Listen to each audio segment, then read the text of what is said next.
आज सुबह जब मैं अखबार पढ़ रहा था तो मुझे यूपीए का कार्यकाल याद आ गया, 2004 से लेकर 2014 तक। और जो खबरें आज के दिन अखबारों में चल रही हैं वो दृश्य तो हमने उन 10 सालों में देखा नहीं, क्योंकि हमने ईडी को ऐसी खुली छूट दी नहीं थी और हमने अपनी कूटनीति और अपनी जो विदेश की नीति है उसके प्रति हमने कई काम किए और हमें गलत तथ्य लेकर हमने किसी पॉलिटिकल पार्टी को, किसी लीडर को प्रोसिक्यूट नहीं किया। तो शुरुआत करते हैं पश्चिम बंगाल से। शायद आपको मालूम नहीं कि जब ये कानून पारित हुआ था, इन्फोर्समेंट डायरेक्टरेट का गठन हुआ था, तो हमें ये नहीं मालूम था कि इन्फोर्समेंट डायरेक्टरेट एक ओमनी प्रेजेंट प्रोसिक्यूटिंग एजेंसी है जो हिंदुस्तान में कहीं भी जा सकती है, कभी भी जा सकती है। और सारा फेडरल स्ट्रक्चर हमारा ढांचा है, संघीय ढांचा है, उस पे ऐसा आक्रमण करती है जैसे कि विपक्षी नेताओं को तंग करना है, उनकी सरकारें गिरानी हैं, वाजिब हो नहीं वाजिब हो कोई फ़र्क नहीं पड़ता। और कानून, और ये तो विजय मदन लाल चौधरी की देन है जिसके ऊपर आज तक सुप्रीम कोर्ट ने कोई फैसला नहीं दिया, हालांकि 2 रिव्यू पिटीशन पेंडिंग है। अब हो क्या रहा है कि किसी जगह भी कोई एफआईआर हो जाए, फर्स्ट इंफॉर्मेशन रिपोर्ट हो जाए, तो वहाँ ईडी पहुँच जाती है, क्योंकि वो समझती हैं कि जहाँ आरोप हुआ है वहाँ हमें हक है तफ्तीश करने का। ये ईडी का मतलब कि किसी भी राज्य में पहुँच के, और ऐसे ही उन्होंने, और ये बहुत एक दिलचस्प बात है कि ईडी तभी जाती है जब इलेक्शन होती है। आपको झारखंड में याद है कि इलेक्शन हो रही थी तो ईडी पहुंच गई, याद है ना आपको? आपको ये भी याद है कि बिहार में अभी इलेक्शन हो रही थी तो ईडी पहुंच गई और कोर्ट ने कार्रवाई शुरू कर दी उसी इलेक्शन के दरमियान, ताकि लालू जी को यहाँ आना पड़े, तेजस्वी को यहाँ आना पड़े। और इलेक्शन पश्चिम बंगाल में हो गया है तो अब ये लोग पहुंच गए ना। तो मैं आपको, क्योंकि मैं तो वकील रहा हूं इस मामले में, तो ये जो कोल स्कैम की बात करते हैं ये तो कई बरसों से चल रहा है, ये आज की बात थोड़ी ना है। इसमें तो एक पश्चिम बंगाल द्वारा एक डिस्प्यूट खड़ी की गई between the state and the centre, में राज्य और केंद्र सरकार के बीच एक डिस्प्यूट चल रहा है, वो सूट चल रहा है, उसमें भी ये आरोप है। तो इतने सालों से चल रहा है, तो इन लोगों को अभी याद आया कि भाई इलेक्शन हो रहा है, अभी जब छापा मारना है, अभी याद आया इनको। इतने साल क्या कर रहे थे? 2 साल पहले, 3 साल पहले, 4 साल पहले क्या कर रहे थे? अभी इलेक्शन के दरमियान इनको याद आया कि भाई अभी ज़रा ज़रूरी है, सच हमें दस्तावेज लेने हैं। ये अपने आप में एक दिलचस्प कहानी है, रोचक कहानी है। इसे साफ जाहिर है कि क्यों जाना चाहते हैं, कैसे जाना चाहते हैं, किस तरह से उथल पुथल मचाकर कुछ और भी शायद करना चाहते हो, हमें नहीं मालूम। इनका रवैया, इनकी सोच, इनकी मंशा, वो तो साफ जाहिर है कि किसी तरीके से पश्चिम बंगाल में जहाँ ये जीत नहीं सकते, वहाँ किसी तरीके से भी ममता को और टीएमसी को तंग करो, ये तो साफ जाहिर है। मैं एक और सवाल पूछना चाहता हूँ आपके द्वारा, वो ईडी से पूछना चाहता हूँ कि चलिए आपने कहा कि यहाँ कोल स्कैम का कोई कागज़ होंगे, कोई दस्तावेज होंगे, मान लिया, चलिए, तो फिर आपको सारी फाइलें तो नहीं आप ले जा सकते, फिर आप उसी फाइल को ले जाओगे ना जहाँ कोल स्कैम की बात हो। तो ये किसको हक है कि आप कहीं पहुंच जाओ और सारी फाइलें उठा लो? ये तो कोई हक नहीं ना किसी को बनता, किसी भी प्रोसिक्यूटिंग एजेंसी से हक नहीं बनता था। कोई आपके घर में आए और ये तफ्तीश करने आए कि साहब ऐसे आपके यहाँ सुना है कि कैश है, मान एक उदाहरण के तौर पे कहता हूँ, तो कैश के अलावा वो सारी फाइलें ले जाएं, कंप्यूटर ले जाएं, ये तो हक नहीं बनता ना। वो तो कैश को ही देखेंगे ना, और कैश मिलेगा तो ले जाएं, पर वो कंप्यूटर भी ले जाएंगे, आपकी रिटर्न्स भी ले जाएंगे, फिर आपसे सवाल पूछने लगेंगे। आप कैश ना मिला ना तो जो भी मिलेगा उस पर सवाल शुरू हो जाएगा, उस पर तफ्तीश शुरू हो जाएगी। मतलब कि एक ईडी ऐसा एक ओमनी प्रेजेंट, हाँ, जैसे भगवान होता है ना, भगवान हर जगह मौजूद होता है, तो ईडी इस सरकार का भगवान है। जब चाहें कहीं भी जा सकता है, हर जगह मौजूद है और कुछ भी कर सकता है। सीबीआई भी वैसा ही है, इसमें कोई अंतर नहीं है। अगर सीबीआई पहुंचती है वेस्ट पश्चिम बंगाल, वही नजरिया है। तो चाहे आईईडी हो चाहे सीबीआई हो, बात तो वही है। अब दूसरी बात आ गई कि आपने ये सर्च की, कहाँ की? आईपैक। अब सभी जानते हैं कि आईपैक तो उनकी जो सारा जो इलेक्शन है संभाल रही है, सब जानते हैं, लिखित रूप में इनको सभी को मालूम है। तो आईपैक जाने के लिए पीछे वजह क्या थी? कोल स्कैम।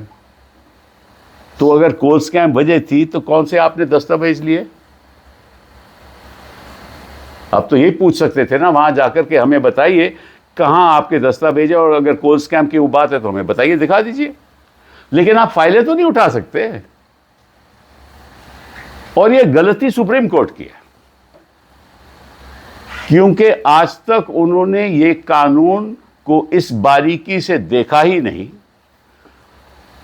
और विजय मदनलाल चौधरी की जजमेंट है, उसके प्रति जो 2 रिव्यू पिटिशन पेंडिंग है, जहां कई ऐसे सवाल उठ रहे हैं और हमने उठाए हैं, उसका आज तक फैसला नहीं हुआ। हालांकि 2 बार हियरिंग हो चुकी, अजर्न होता रहा। तो अगर कानून का और कानून की बारीकियों का फैसला नहीं होगा और ये भगवान का हक इस सरकार को दिया जाएगा, तो निश्चित रूप से उधम तो होगा ही। लोग तो अपना बचाव करेंगे ना। अगर घर में आकर कोई घुसकर आपको मारना चाहता है तो आप डिफेंड करोगे ना भैया, कि आप ये गलत कर रहे हो। हम तो ममता के साथ हैं,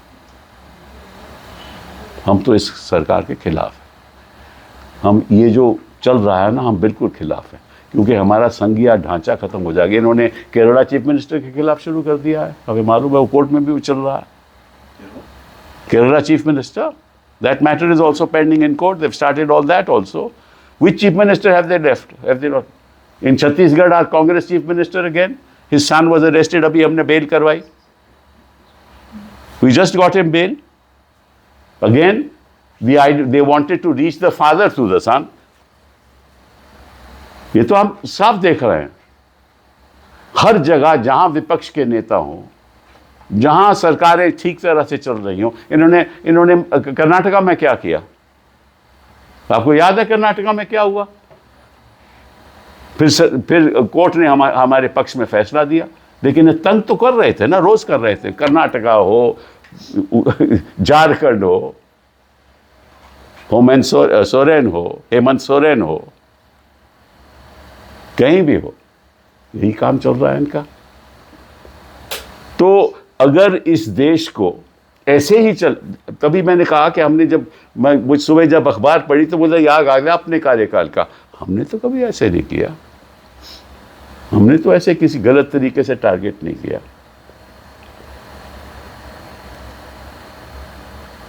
और आपको याद होगा कि तेजस्वी जब इलेक्शन लड़ रहा था, उसको भी इन्होंने बुलाया, कोर्ट में बुलाया, याद, इलेक्शन के दरमियान। अरे भैया, वो 2004 और 2009 का वाक्य है। It's an incident of 2004 to 2009 and they try to disturb in 2025।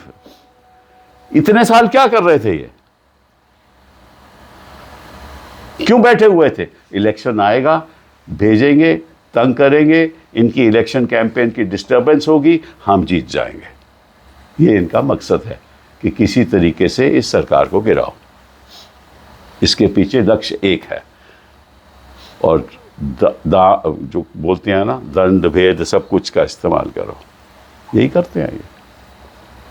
तो ये गलत है, और मैं समझता हूँ कि वक्त आ गया है कि ये सारी बातें, इन पे सुप्रीम कोर्ट को गौर करना चाहिए, नहीं तो ऐसे संघीय ढांचा गिर जाएगा और इस देश की जनता स्वीकार नहीं करेंगी। पहली बात तो ये। अभी दूसरी खबर, हावर्ड लटनिक की खबर। अब मैं पूछना चाहता हूँ आपके द्वारा हमारे प्रधानमंत्री जी से, हमारे विदेश मंत्री जी से, कि आपके कार्यकाल में कौन सी ऐसी उपलब्धि हुई विदेश नीति में जिसका हम खुद ढिंढोरा पीट सकते हैं। ये सवाल है मेरा। हमारे कार्यकाल में क्या हुआ, और पहली बार मेरा ख्याल विश्व के इतिहास में हुआ, और उसका श्रेय डॉक्टर मनमोहन सिंह और हमारी सरकार को जाता है। क्या हुआ वो, कि हमने नॉन प्रोलिफरेशन ट्रीटी पे दस्तखत नहीं किए थे, और हम चाहते थे कि हमारी एटॉमिक एनर्जी के द्वारा हम लोगों को बिजली की सुविधा दे सकें। ये हमारा लक्ष्य था, और अंतर्राष्ट्रीय रेजिम हमें ये हक नहीं देती थी कि हम ऐसा कर सकें, सिविल न्यूक्लियर एनर्जी पैदा कर सकें, क्योंकि हमें वहाँ फिसाइल मटेरियल ज़्यादा चाहिए था, प्लूटोनियम चाहिए था, वो हम ले नहीं सकते थे, हमें दे नहीं सकता था कोई। तो फिर हमारी ये कूटनीति के द्वारा, हमारी विदेश नीति के द्वारा, डॉक्टर मनमोहन सिंह की लीडरशिप के अंतर्गत, जो हमारा प्रेसिडेंट वो था अपना बुश, उन्होंने हमें, हालांकि नॉन प्रोलिफरेशन ट्रीटी से हमने साइन नहीं किया, उन्होंने फिर भी समझौता किया हिंदुस्तान के साथ कि आप ये कर सकते हो। पहली बार विश्व में ये हुआ ना, ऐतिहासिक है, पहले कभी नहीं हुआ। ऐसे कभी प्रेस कॉन्फ्रेंसेस नहीं हुई जो हम देख रहे हैं। हम तो चाहते हैं कि अगर कोई हिंदुस्तान की अखंडता के खिलाफ, हिंदुस्तान की आर्थिक नीतियों के खिलाफ, हकों के खिलाफ कोई आवाज़ उठाता है तो सारा देश प्रधानमंत्री के साथ खड़ा होगा। लेकिन ये आपदा कौन लाया? ये बेसमझी की बातें किसने की? हमने तो नहीं की। हमने तो नहीं कहा अब की बार ट्रंप सरकार। वही ट्रंप आज आपको क्या कर रहा है? वो पिछले 2014 से लेकर अब 2025 हो गए, 11 साल में आपने कौन सी ऐसी उपलब्धि की है राजनीति, कूटनीति में और विदेश नीति में? को एक उदाहरण दे दो। इनको देश चलाना ही नहीं आता, इस सरकार को। इनको समझ ही नहीं है। इनको एक चीज की समझ है, हिंदू मुस्लिम, किसी और चीज की कोई समझ नहीं, और ना उसको कोई लेना देना है। क्योंकि ये समझते हैं कि हमारा जो होता है ना, जब हम बच्चे थे तो लिटमस टेस्ट करते थे ना, लेबोरेटरी में करते थे ना, कि भाई इसका रंग बदल गया, तो ये लिटमस टेस्ट है। रोज रोज ऐसा लेबोरेटरी एक्सपेरिमेंट करते हैं कि कैसे चुनाव जीते। कभी ये इस्तेमाल करते हैं अपने चुनाव आयोग का, कभी इस्तेमाल करते हैं ईडी का, कभी सीबीआई का, किसी तरीके से चुनाव जीता जाए। तो विदेश नीति में ये जीरो, कूटनीति में भी जीरो। मुझे ये बताओ, और मैं आपके द्वारा इस सरकार से ये सवाल भी पूछना चाहता हूं, मैं आपसे पूछना चाहता हूं कि कभी के जो ट्रंप साहब हैं, लटनिक साहब हैं, किसी और को तो ऐसे भद्दी बातें नहीं कहते। जापान के प्राइम मिनिस्टर को नहीं कहते, इंग्लैंड के प्राइम मिनिस्टर को नहीं कहते, रशिया के प्रेसिडेंट को नहीं कहते, चीन के प्रेसिडेंट को नहीं कहते, किसी और देश के लीडर्स को नहीं कहते। तो ये मोदी जी के खिलाफ क्यों ऐसी बातें करते हैं? मोदी जी को टारगेट क्यों करते हैं? उसकी वजह क्या है? ये आपके द्वारा अपनी सरकार से पूछना चाहता हूं कि आपसे इतना प्रेम क्यों है ट्रंप का? पहले तो था वाकई में, अब इतना ज्यादा क्यों हो गया, इतना प्रेम क्यों हो गया? कई कहते हैं ना कि अगर आप वाकई में किसी से प्रेम करते हो तो आप शब्द भी ऐसे ही कभी इस्तेमाल कर सकते हो, विरोध भी कर सकते हो, क्योंकि प्रेम बहुत है। तो इनका प्रेम कितना है ये तो बताओ हमें, कि ऐसी ऐसी बातें हमारे प्रधानमंत्री के बारे में कहेंगे और प्रधानमंत्री हमारे चुप। देखिए ऐसा है कि हो सकता है कि देश के हित में हो कि प्रधानमंत्री चुप रहे, ये मैं मान जाता हूं, क्योंकि स्वाभाविक है कि अगर चुप नहीं रहेंगे तो और प्रॉब्लम्स हो जाएंगी। तो हम भी नहीं चाहते कि अगर कुछ कहेंगे तो और प्रॉब्लम्स ना हो जाएं कहीं। तो हम तो चाहते हैं कि हमारे देश के हित में जो है वो करना चाहिए। तो प्रधानमंत्री मौन है, अच्छी बात है, ये बहुत अच्छी बात है। लेकिन प्रॉब्लम ये है कि जब ये देश के सामने सच्चाई नहीं रखेंगे, पार्लियामेंट में सच्चाई नहीं रखेंगे, तो निश्चित रूप से सभी लोगों के मन में ये पैदा होगा कि भाई हुआ क्या। फिर उसके बाद क्या है, अफवाहें फैलेंगी, क्योंकि हमें मालूम नहीं असली बात क्या है। क्या वो चाहते हैं अमेरिका? वो कहते हैं कि भाई 3 हफ्ते के बाद हमारे पास नहीं है, हमने तो मई और जुलाई में सब तय कर लिया था। आपको हमने बोला था 3 हफ्ते के बाद हमारे पास आ जाओ तो हम कर देंगे। आपके प्रधानमंत्री ने हमें फ़ोन नहीं किया, तो इसलिए हमें साइन नहीं किया। और जब बाद में आए तो हमने कहा वो तो 3 हफ्ते गुजर गए हैं। इस बीच हमने वियतनाम के साथ समझौता कर दिया, इंग्लैंड के साथ कर दिया, इंडोनेशिया के साथ कर दिया, यही कह रहे हैं ना। तो इसमें मुझे नहीं लगता कि कोई सच्चाई है। लेकिन सच्चाई है क्या? मैं मान लिया कि ट्रंप साहब गलत बात बोल रहे हैं, बस सच्चाई क्या ये तो बता दो, थोड़ी बहुत तो बता दो। ज़्यादा नहीं आप बताते, पर थोड़ी बहुत तो बता दो। अक्सर तो आप बताते नहीं हो कुछ भी, कुछ बता दो, क्योंकि जनता को पता चले कि हो क्या रहा है। हमारे देश तो मेरा है ना यार, आपका भी है, मेरा भी है, सबको पता चलना चाहिए कि हो क्या रहा है। ऐसी बातें हिंदुस्तान के साथ क्यों हो रही है? और अब वो कहते हैं कि हमने प्रपोजल लाया कि जो भी तेल खरीदेगा रशिया से हम 500% टैरिफ लगा देंगे। तो लगा दें, हम इस प्रधानमंत्री के साथ खड़े हैं, बोल दें लगा दो आप, हम आपके साथ खड़े हैं प्रधानमंत्री जी। अगर ये देश के हित में है तो हम आपके साथ खड़े हैं, हम जो भी कुर्बानी हो सकती है हम देंगे, सभी देंगे, इस देश के सभी विदेशवासी देंगे। लेकिन हिम्मत तो दिखाओ, मौन रहने से कुछ नहीं होगा। अब तीसरी बात पे आते हैं, लालू जी की। अरे ये बताओ तुम कि 2004-2009 इन्होंने कहा कि लैंड फॉर जॉब स्कैम हुआ है।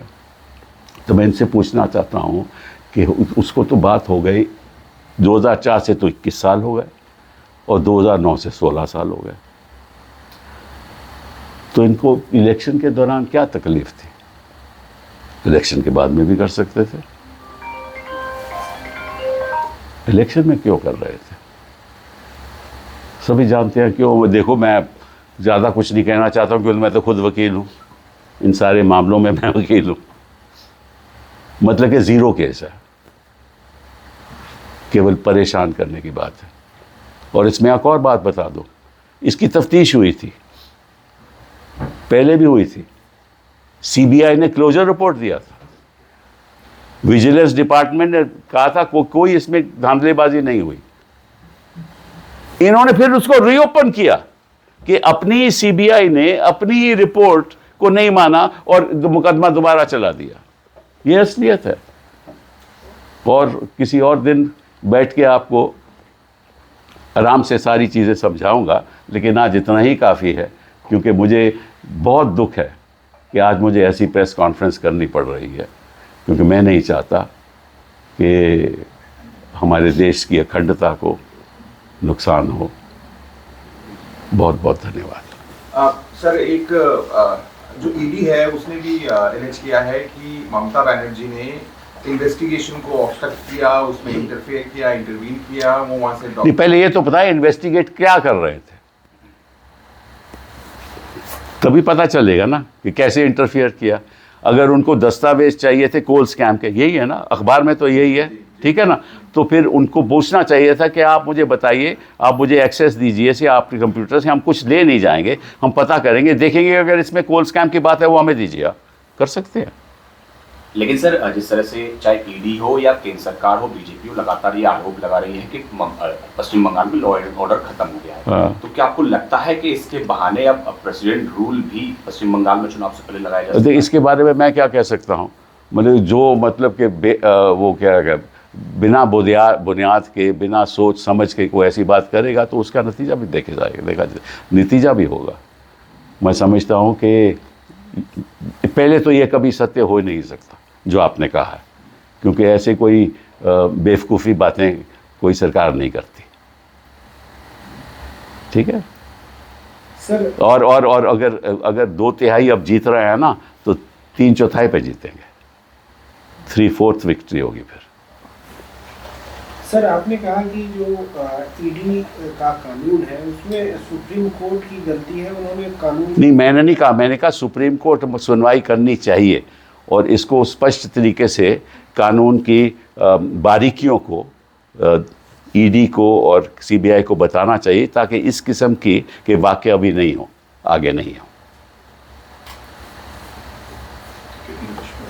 English. Yeah. Brief in English. Can you say